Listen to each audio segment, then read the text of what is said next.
అజ్మీర్ షరీఫ్ దర్గా రండి నాతోని. ఓకే,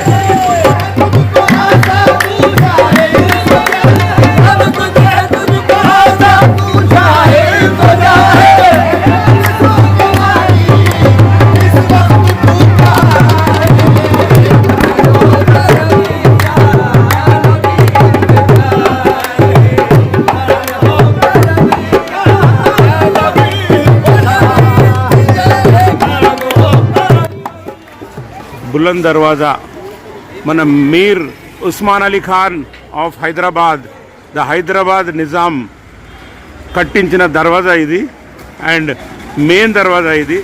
దీన్నే గేట్ నెంబర్ 1 అని కూడా అంటారు దీని లోపలికి వెళ్ళిన తర్వాత.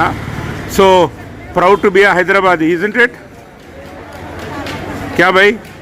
हमारा राजा साहब नवाब निज़ाम मीर उस्मान अली खान निर्मिंచిన दरवाज़ा ये है, हाँ उन्होंने बनाया हुआ है. ज़बरदस्त दुकानें हैं, lot of shops, hotels and nice juices in this hot season. So it's a very very busy street actually, बहुत busy street है ये. और तो इधर से नज़र ले लिए तो बहुत कपड़े भी है इधर. तो सबको सलाम, खुदाफिज. तो उतना दूर से 1 किलोमीटर से पैदल आए और अच्छा है.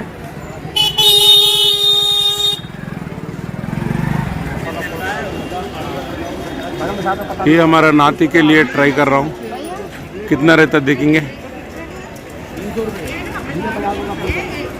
300 कितना?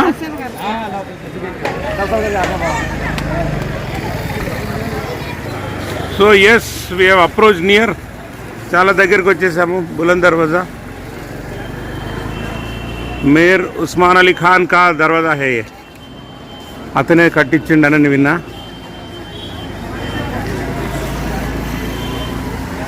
సో ఈ చెద్దార్లు తీసుకుపోయి మనం దర్గాలో కప్పాలి.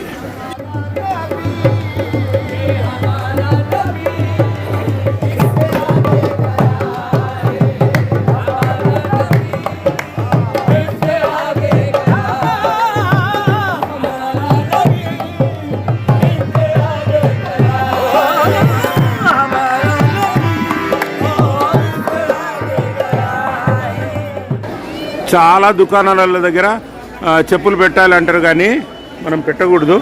ఇక్కడనే మెయిన్ గేట్, ఈ బులంద్ దర్వాజా మెయిన్ గేట్ పక్కనే చెప్పులు పెట్టే వ్యవస్థ ఉంది ఇక్కడ.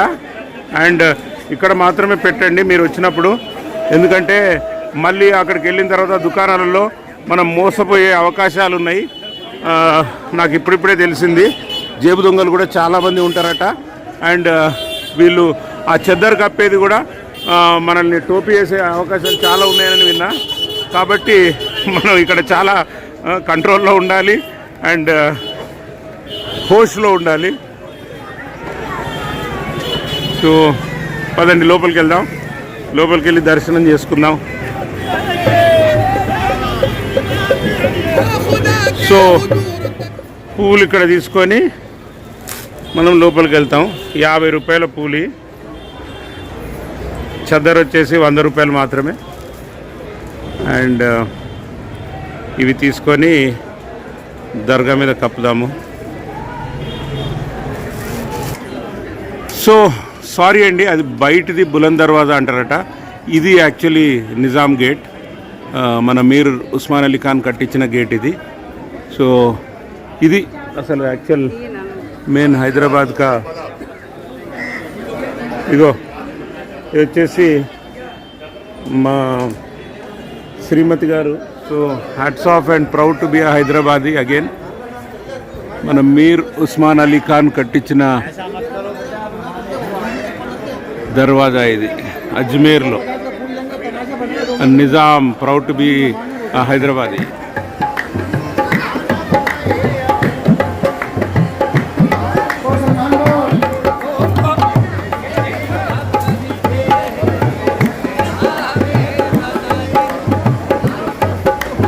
గేట్ నెంబర్ 1 బులంద్ దర్వాజా నుంచి మీర్ ఉస్మాన్ అలీ ఖాన్ గారు కట్టించిన ఈ గేట్ ద్వారా లోపలికి ప్రవేశం కావాల్సి ఉంటుంది.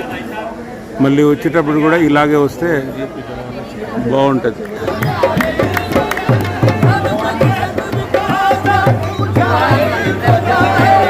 Wow, main dargah premises we are entering the dargah premises. సలాం అలైకుం. సో ఇది దేగ్ అంటారు, అంటే మన దీక్ష. అండ్ ఇక్కడ వచ్చేసి ప్రసాదం వండి అందరికీ పంచుతారని విన్నా. ఇది చాలా ప్రసిద్ధి. ఇగో ఇది మంట చూడండి, ఇక్కడి నుంచి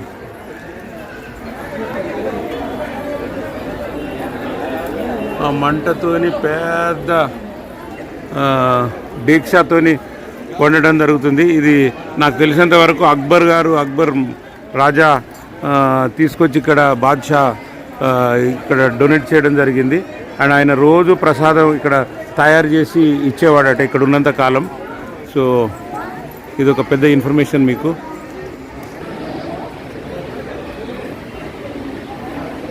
సో ఇది లంగర్, ఇది ఈ దీక్ష బాద్షా అక్బర్ డొనేట్ చేసింది. అండ్ మనకు తోచినంతగా మనం ఇక్కడ కాంట్రిబ్యూట్ చేయవచ్చు. చేసింది 480 కిలోల మందం ప్రసాదం తయారు చేసి అదిగో అక్కడున్న ఆ కంటైనర్స్తోని పంచుతారని తెలుసు.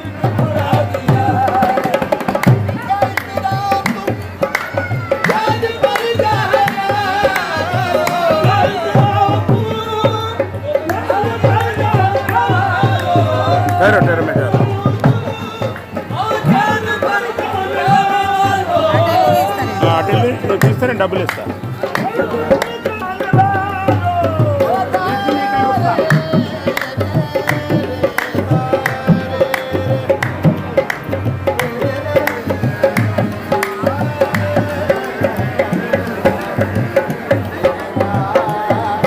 రంజాన్ టైంలో మేము ఇక్కడికి వచ్చి ఈ దర్గా దర్శనం చేసుకోవడం నిజంగా మా అదృష్టం కిందనే భావిస్తున్నాము.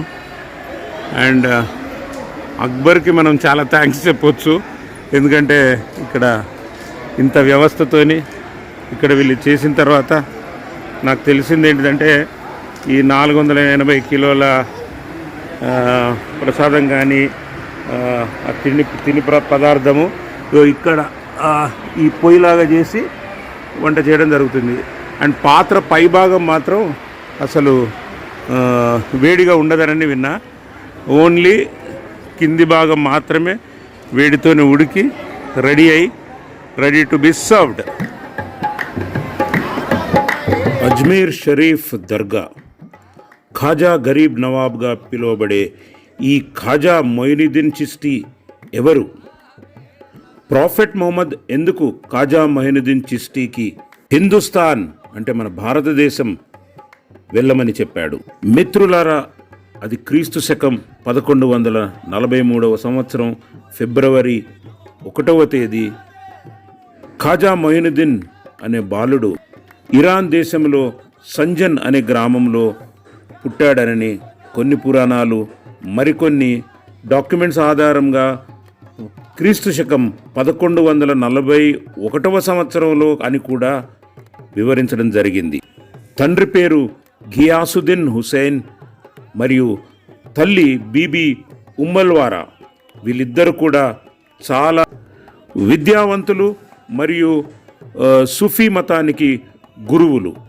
వీరికి ఒకే ఒక సంతానము మన ఖాజా మొయినుద్దీన్.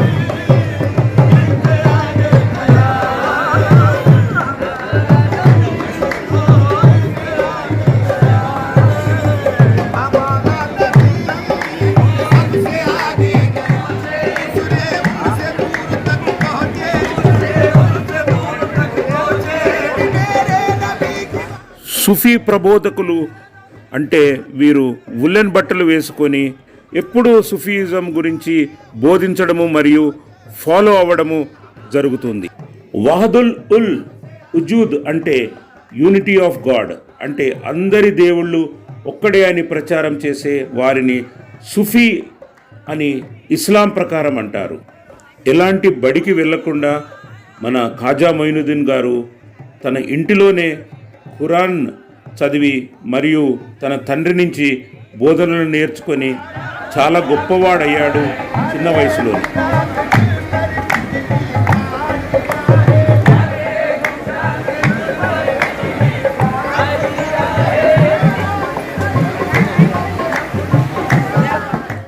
పెద్దవాడయ్యాక న్యాయశాస్త్రం చదివాడని కూడా కొన్ని పురాణాల ద్వారా మనకు తెలుస్తుంది మిత్రులారా. ఆ రోజులలో దట్టు ఇరాన్ దేశంలో మత గొడవలు ఎన్నో ఉండేయని మరియు 16వ సంవత్సరంలోనే మన ఖాజా మొయినుద్దీన్ గారు తన తల్లిదండ్రులను కోల్పోయాడని కూడా తెలుస్తుంది మనకు. ఈ కుటుంబానికి కొన్ని విండ్ మిల్స్ మరియు ద్రాక్ష తోటలు ఉండేవి. తల్లిదండ్రులు పోయిన పిదప ఖాజా మొయినుద్దీన్ గారే 16వ ఏటలోనే అతను ఆ బిజినెస్ చూసుకునేవారు.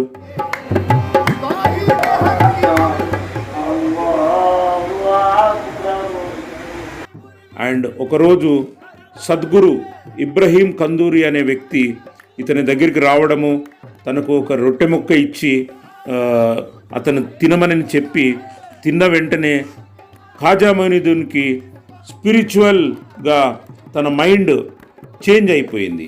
స్పిరిచువల్ ఆలోచనలేకి ఖాజా మొయినుద్దీన్ 16వ ఏటనే వెళ్ళడం జరిగింది. అప్పుడు శ్రీ ఖాజా మొయినుద్దీన్ గారు తన ఆస్తులు అంటే ఇల్లు, విండ్ మిల్లు, ద్రాక్ష తోటలు అన్నీ పేదలకు దానం చేసి జ్ఞానం పెంచుకొనుటకు దేశ సంచారానికై దేశాల వైపు తిరగసాగాడు. స్పిరిచువల్ నాలెడ్జ్ కోసము గురువుల అన్వేషణలో ఖాజా మొయినుద్దీన్ విపరీతంగా దేశ సంచారం చేశాడని తెలుస్తుంది. 1156వ సంవత్సరంలో బాగ్దాద్ చేరుకున్నాడు. అక్కడ మొహమ్మద్ సుబానీ అని పిలిచే అబ్దుల్ ఖాదిర్ జిలానీ సుఫీని కలిసి ఆశీర్వాదం తీసుకున్నాడు. ये तावीज़ है, तावीज़। इससे क्या है, किसी की बुरी नज़र खैर बरकत का काम आते हैं, जादू टोना का दूर रहता है। और मैं ये कह रहा था, तावीज़ वाला अगर तावीज़ आपको दे दिया दिल से तो दिल से लेना चाहिए। और इस चौखट में आए हो हमारे हुजूर सरकार गरीब नवाज के यहाँ का एक मिट्टी भी ले आओगे उठा के ना, तो वो भी तावीज़ दिल होना चाहिए। सामने वाला आप अगर मिट्टी उठा के ले जाओ तावीज़ समझ के, तो आपकी दिल होना चाहिए, अकीदे मन में आना चाहिए। समझ गए? दिल साफ मान लिए तो मंजिल साफ। अब जो बोला है मान लिए और ये ताबीज़ लेके जा रहे हैं।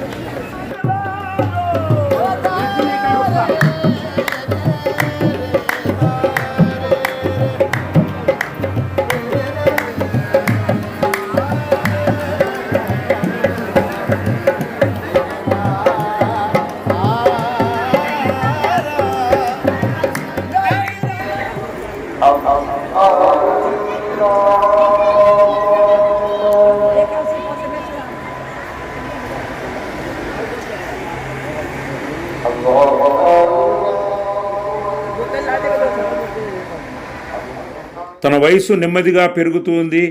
సో ఖాజా మొయినుద్దీన్ హర్వాన్ అనే పట్టణం చేరుకున్న తర్వాత అక్కడ ఖాజా ఉస్మాన్ హరూన్ సూఫీ గారిని 20వ ఏట శిష్యరికంలో చేరినాడు.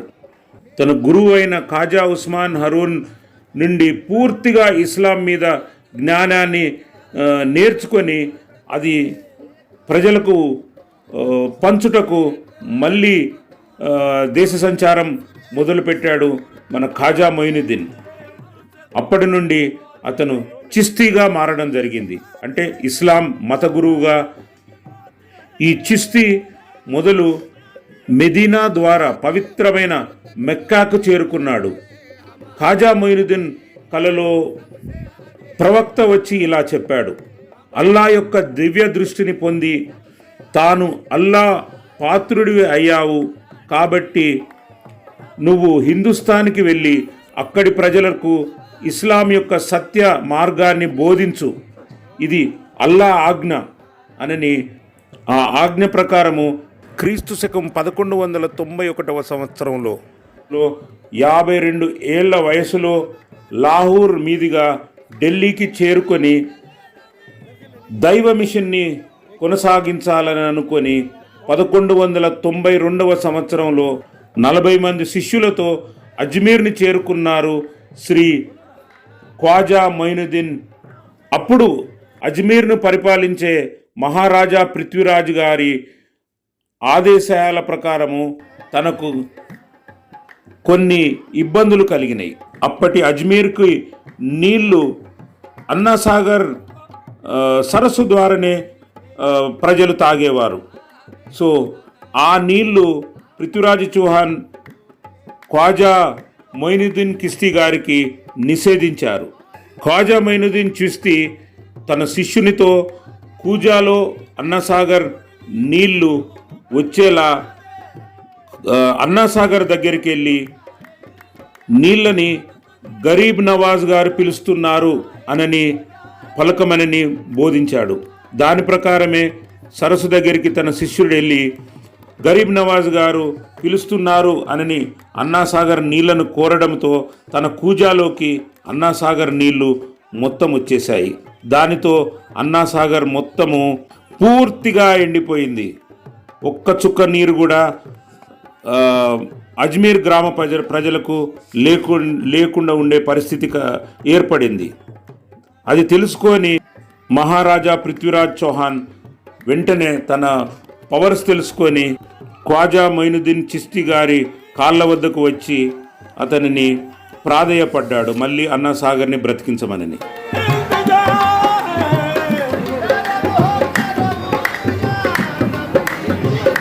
ఇవి గ్రహించి ప్రజలు ఇబ్బందిలో ఉన్నారని తెలిసి వెంటనే మళ్ళీ కూజాను తీసుకెళ్ళి మళ్ళీ ఆ నీళ్లను అన్నాసాగర్ సరస్సు వద్దనే, ఆ ఎండిపోయిన సరస్సు వద్దనే మళ్ళీ పోయించడం జరిగింది తన శిష్యునితోని.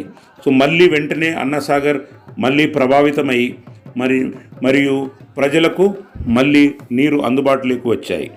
అల్లా బసరత్లో ఆదేశం ప్రకారము ఖ్వాజా మొయినుద్దీన్ గారికి వివాహ సమయము వచ్చినట్టుగా తెలిసి క్రీస్తు శకము 1209 సంవత్సరంలో 66 సంవత్సరాల వయసులో పవిత్రమైన సూఫీ బీబీ అస్మత్ అనే యువతిని వివాహం చేసుకున్నాడు ఖ్వాజా మొయినుద్దీన్ గారు. 2 కొడుకులు మరియు 1 కూతురు వారికి జన్మించారు. మొదటి కొడుకు హజరత్ ఖ్వాజా ఫక్రుద్దీన్ గొప్ప సూఫీ, రెండవ కొడుకు హజరత్ ఖ్వాజా హిసాముద్దీన్ కూడా గొప్ప సూఫీ సాధు. 45 సంవత్సరాలలో దివ్య దృష్టి పొంది అదృశ్యమయ్యారు.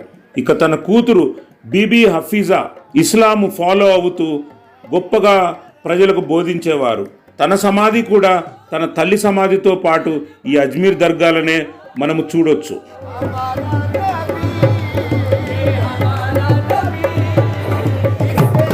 ఇక మిత్రులారా, ఇంకొక ముఖ్యమైన విషయం ఏమిటనగా, వీరికి ఖ్వాజా మొయినుద్దీన్ చిస్తీ గారికి రెండవ భార్య కూడా తన లోక కళ్యాణం కోసం చేసుకోవడం జరిగింది. భార్య పేరు బీబీ ఉమ్మతుల్లా. ఒక కుమారుడు జన్మించారు. ఆ కుమారుని పేరు హజరత్ ఖ్వాజా జియాదుద్దీన్ అబూ సాయిద్. అతను కూడా గొప్ప సూఫీ. ఇతని సమాధి కూడా ఇదే అజ్మీర్ దర్గాలో భద్రపరిచారు మిత్రులారా.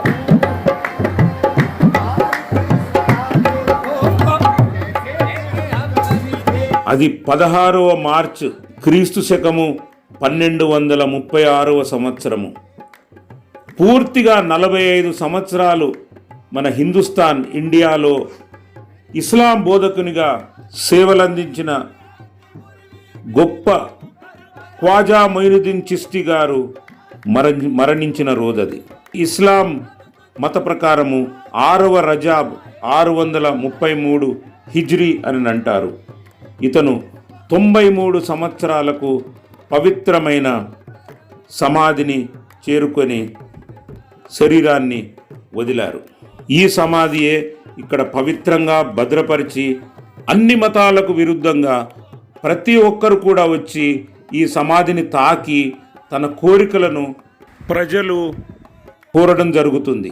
కోరికలు తీరిన వెంటనే మళ్ళీ రెండవసారి ప్రజలు ఇక్కడికి రావడము మరియు మళ్ళీ బ్లెస్సింగ్స్ తీసుకోవడము ఇప్పటికీ కొనసాగుతున్న ఆనవాయితీ అని మనందరికీ తెలుసు మిత్రులారా.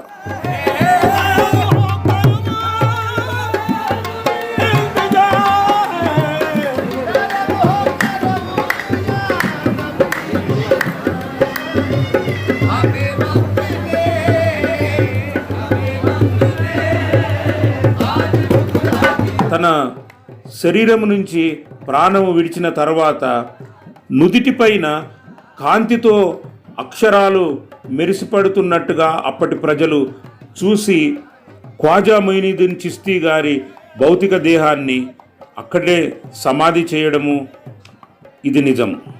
అందుకే తన సమాధి ఇక్కడ పవిత్రంగా ఏర్పాటు చేశారు. అండ్ తన సమాధి చాలా పవర్ఫుల్ అని కూడా అక్కడ ఉన్న చిస్తీలు అంటే ఇస్లాం మత పూజారులు మనకు బోధిస్తూ ఉంటారు, చెప్తూ ఉంటారు. ఖ్వాజా మొయినుద్దీన్ చిస్తీ గారి బోధనల్లో ఇస్లాం మతంలోకి ఎవరిని బలవంతం చేయకూడదు అనేది మరీ మరీ చెప్పేవాడని తెలుస్తుంది. తను చూపిన ప్రేమ దయా కరుణలతోనే ఎంతోమంది ప్రజలు మత మార్పిడికి ఇష్టంతోనే ఇస్లాంలో పాత్రులైనారని చేరారని తెలుస్తుంది. ఖ్వాజా మొయినుద్దీన్ గారి చూపించిన ఆప్యాయతల వలననే అతనిని ఖ్వాజా గరీబ్ నవాజ్గా కూడా పిలుస్తుంటారు. గరీబ్ నవాజ్ అంటే పేదలకు దయ చూపేవాడని అర్థం. సర్వశక్తివంతుడైన ఆ అల్లాయే ఈ పేరు ఖ్వాజా గరీబ్ నవాజ్ అని ఖ్వాజా మొయినుద్దీన్ చిస్తీకి ఇచ్చారని కూడా పురాణాలు మరియు పెద్దలు చెప్తూ ఉంటారు. ఇక్కడ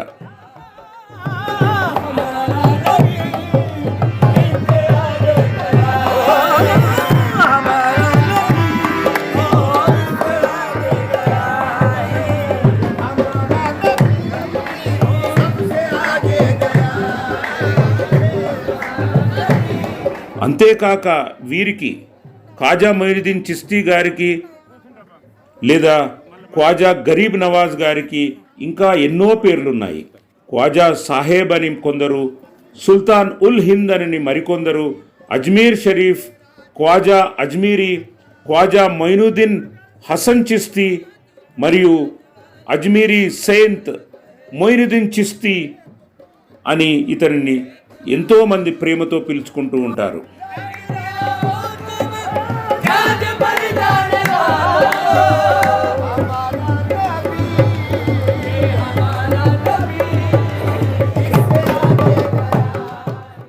వీరి పవిత్ర జీవితం మరియు వీరు చేసిన మంచి పనులు మనకే కాక రాబోయే తరాలకు కూడా గొప్ప ఇన్స్పిరేషన్. ఈ లోకం మొత్తానికి ఆదర్శవంతం. ఏమంటారు?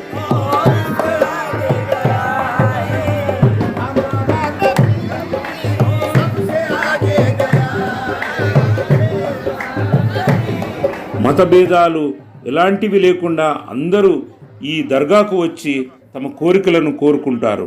మరియు ఖ్వాజా మొయినుద్దీన్ చిస్తీ గారి ఈ గరీబ్ నవాజ్ గారి సమాధిని తాకి మరియు ఎంతో శాంతిని పొందుతారు.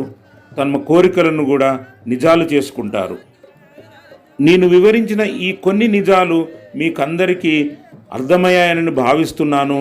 మరియు నా నుండి ఎలాంటి తప్పిదములు ఉన్నా దయచేసి కామెంట్ చేయండి. నాకు తెలియని నిజాలు ఇంకా ఏమన్నా ఉంటే దయచేసి మీ స్వచ్ఛమైన కామెంట్స్ ద్వారా నాకు వివరించండి. మరియు ఈ వీడియో మీకు పూర్తిగా నచ్చిందని భావిస్తున్నాను. అండ్ దయచేసి లైక్ చేయండి. మీ బంధుమిత్రులకు, ఫ్రెండ్స్కి, శ్రేయోభిలాషులకు షేర్ చేయండి. అందరికీ ఈ నిజాలను, అజ్మీర్ పవిత్రతను అందరికీ తెలియజేస్తారని మనస్ఫూర్తిగా కోరుతూ నేను ఇక సెలవు తీసుకోవాలనుకుంటున్నాను. Thank you. खुदा के हुजूर तक पहुँचे